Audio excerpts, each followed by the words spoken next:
Hola, ¿qué tal? Es un gusto saludarles en este nuevo episodio de En Síntesis. El tema en esta ocasión se titula Generalidades de la radiación electromagnética. Bienvenidos y comenzamos. En este tema vamos a describir un modelo muy sencillo para la radiación electromagnética, el cual también nos permite entender la naturaleza de la luz. La luz justamente fue un fenómeno que intrigó a varios científicos por mucho tiempo, porque no sabían precisamente en qué consistía la naturaleza de la luz. Por allá en el siglo XVII hubo dos propuestas sobre ello. La primera fue de Newton, el cual planteaba que la luz estaba compuesta de partículas. Por otro lado, Huygens propone que la luz era un conjunto de ondas. La pregunta aquí es, ¿quién tiene la razón? Tiempo después se logró recoger evidencia experimental y se observó que la luz puede presentar fenómenos como la reflexión, la refracción, la difracción y la interferencia. Todos estos fenómenos ya se conocían y se sabía que eran exclusivos de las ondas. Lo que se conocía en ese momento eran las ondas mecánicas y de ellas se sabía muy bien la variable que oscilaba o la propiedad del medio que oscilaba cuando una onda se propagaba en él. El detalle con la luz es que se desconocía cuál era esa propiedad del medio que oscilaba o variaba cuando se propagaba esa onda de luz. Más adelante, Maxwell, con todo el trabajo en el electromagnetismo, propone sus famosas ecuaciones y a partir de ellas obtiene estas dos ecuaciones de onda. Lo importante de estas ecuaciones es entender que nos están describiendo dos ondas, una que consiste en una variación de campo eléctrico y otra de campo magnético. De estas mismas ecuaciones se puede obtener la velocidad de propagación de estas ondas, la cual resultó ser prácticamente igual a la velocidad de la luz. Por lo tanto, la conclusión parecía muy clara y definitiva. La luz era una onda electromagnética. Cuando observamos ondas mecánicas en la vida diaria, como aquella que se propaga en la superficie del agua o a través de una cuerda tensa, la forma que vemos nos recuerda a las funciones seno y coseno. Bueno, pues estas funciones son adecuadas para hacer una descripción matemática de las ondas. Estas funciones dependen básicamente de dos variables. La variable espacial, que se refiere a la longitud o a la distancia, y la variable temporal. Estas variaciones van a definir una serie de parámetros para las ondas con los cuales las podemos caracterizar y a continuación describimos.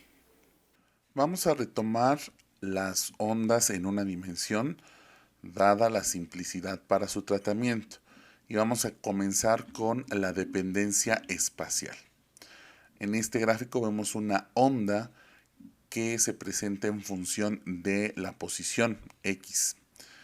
La función de esta onda se puede escribir como f de x igual a coseno de kx.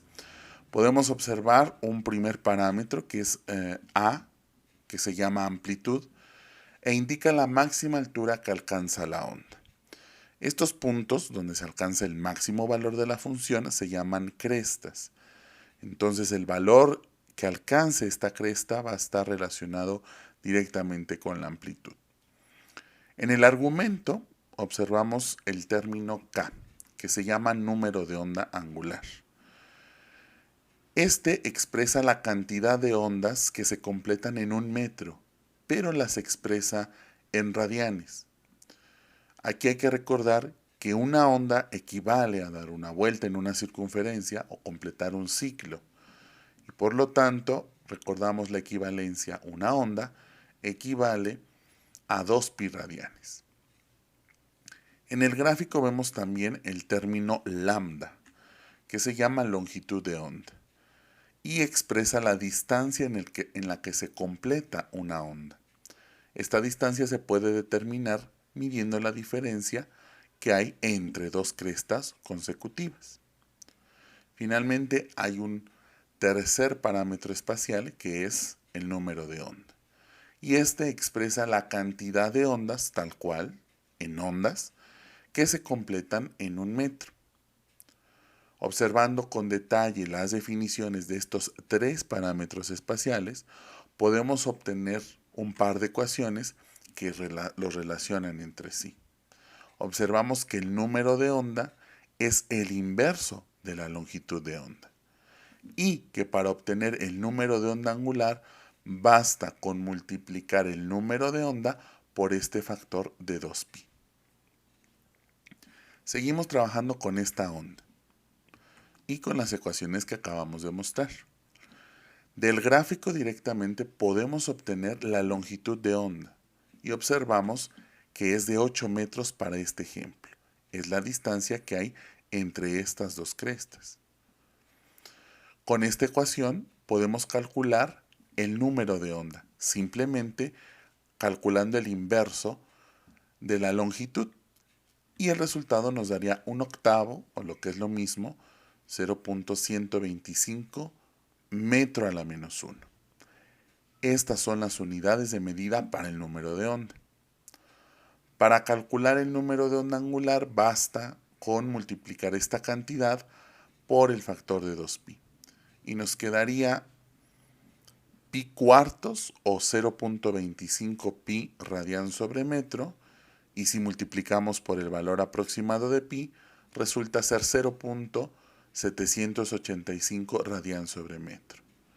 Aunque los radianes no son una unidad de medida propiamente, se recomienda que cuando hablemos de número de onda angular, expresemos de esta manera el resultado, radian sobre metro.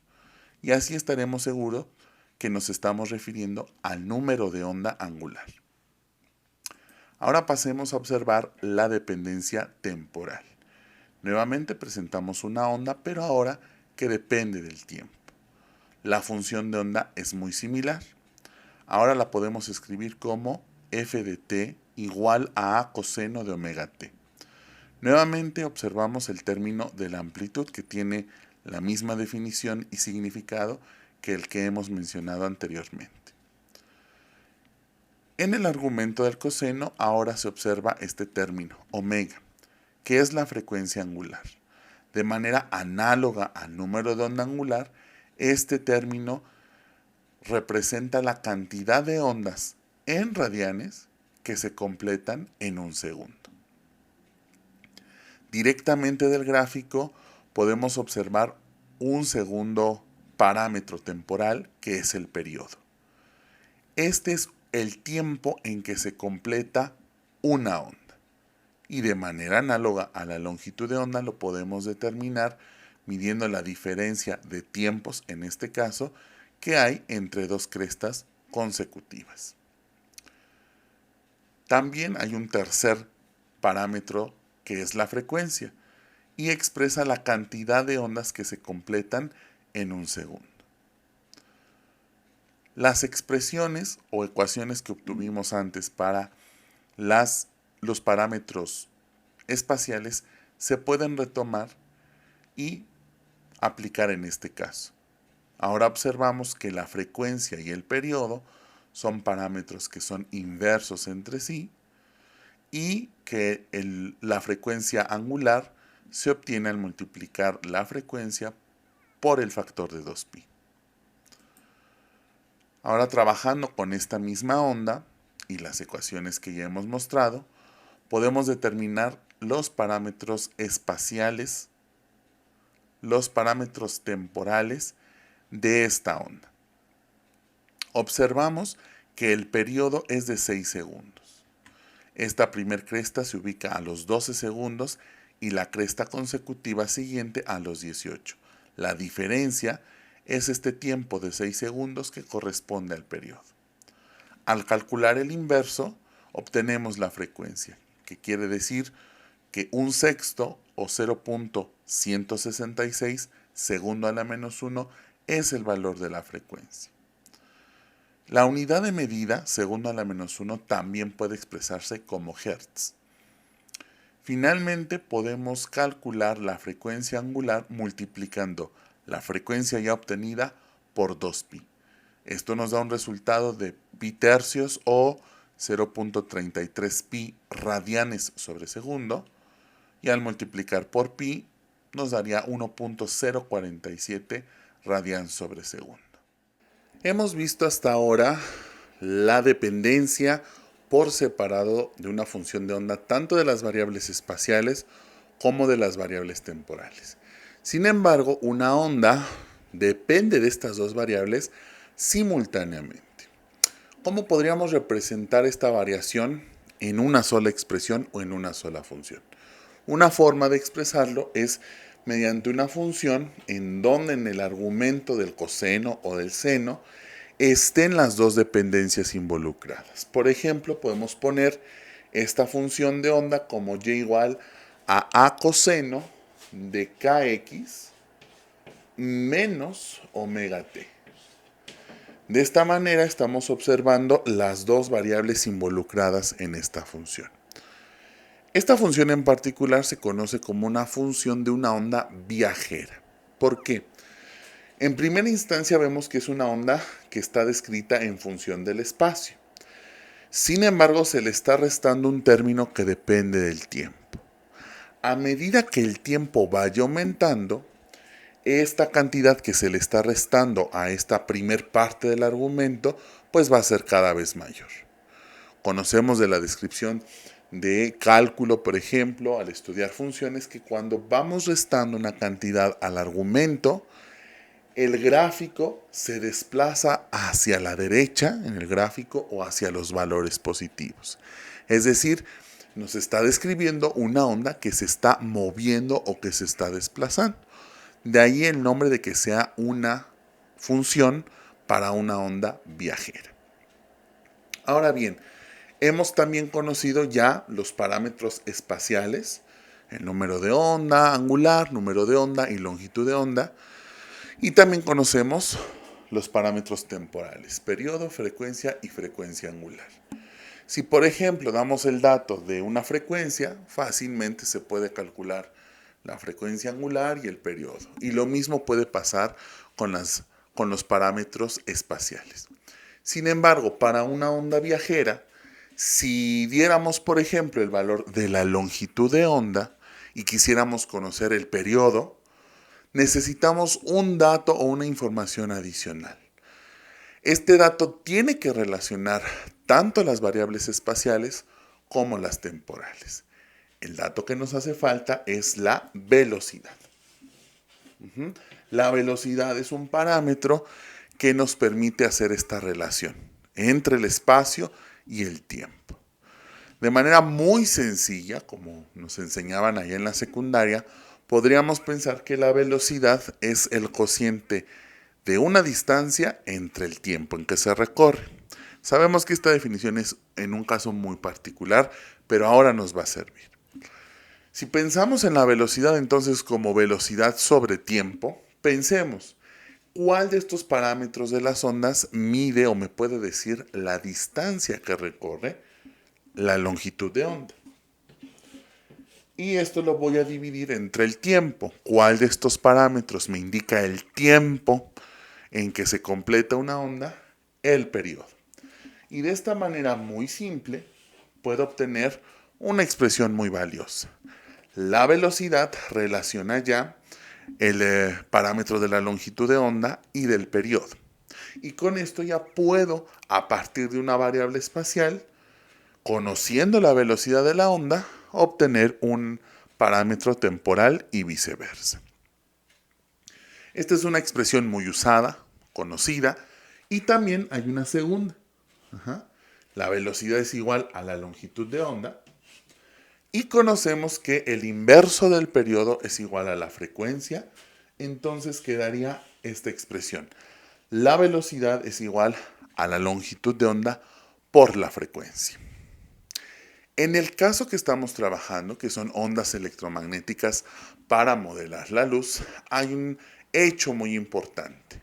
La velocidad de la luz o de las ondas electromagnéticas en el vacío es una constante y es igual a esta constante que representamos como C. Ajá. Y este valor es igual o aproximadamente igual a 3 por 10 a la 8 metros sobre segundo. Ojo, esto solamente es para las ondas electromagnéticas en el vacío. ¿Sí? No importa cuál sea su longitud de onda, no importa cuál sea su frecuencia. Cualquier onda electromagnética en el vacío va a desplazarse a esta velocidad. Lo mismo es una onda de radio que una onda de luz visible o que una onda de luz ultravioleta. Las tres, aunque tienen diferente frecuencia y longitud de onda, se desplazan a la misma velocidad. Estamos llegando entonces a comprender que con este modelo muy sencillo nos podemos aproximar a un entendimiento de la luz como una onda electromagnética. Con lo que hemos revisado hasta ahora sobre las ondas y los parámetros que las caracterizan, podemos ahora pasar a modelar la luz como una onda electromagnética. A diferencia de una onda mecánica que consiste solo en una perturbación que se propaga a través de un medio, las ondas electromagnéticas son en realidad dos perturbaciones acopladas. Una consiste en un cambio o una variación de campo eléctrico, modelada en esta ilustración por la onda en color rojo, y de forma perpendicular una variación en campo magnético, ilustrada por la onda en color azul. Las ondas electromagnéticas tienen también la característica de poderse propagar aún en el vacío, cosa que las mecánicas no lo pueden hacer. Además, hemos mencionado que todas las ondas electromagnéticas que viajan en el vacío lo hacen a una velocidad constante, que es prácticamente igual a 3 por 10 a la 8 metros sobre segundo. Podemos diferenciar entre una y otra onda electromagnética si conocemos su longitud de onda o su frecuencia. Todas las longitudes de onda posibles que pueden tener las ondas electromagnéticas constituyen el espectro electromagnético. Este espectro se divide en varias regiones. Comenzamos con las ondas de longitud más larga, que son las ondas de radio. Y así, a medida que la longitud se hace más pequeña, entramos a la región del microondas, luego al infrarrojo, después la región visible, después el ultravioleta, más adelante los rayos X y finalmente los rayos gamma. En esta ilustración se muestra también objetos cuyo tamaño es comparable a la longitud de onda de cada una de estas regiones. Entonces, podemos tener ondas electromagnéticas tan largas y grandes como el tamaño de los edificios, hasta ondas tan cortas que se comparan al tamaño de un núcleo atómico. Vemos también que cada región del espectro se caracteriza por cierto valor de frecuencia de estas ondas. Es importante que conozcamos este espectro, sus características y sus regiones, porque más adelante podemos llegar a ocupar esta información y es útil tenerla desde ahora. Con lo visto hasta ahora podemos entender a la luz como una onda electromagnética. Este modelo pareciera ser absoluto y que todos los fenómenos que ocurren a la luz los podemos entender desde este modelo. Más adelante veremos que hay algunos casos en donde entender a la luz como una onda no es lo más adecuado. Pero bueno, eso será tema de otro capítulo. Por ahora les agradezco mucho su atención y quedo al pendiente de cualquier duda o comentario al respecto. Muchísimas gracias y que estén muy bien.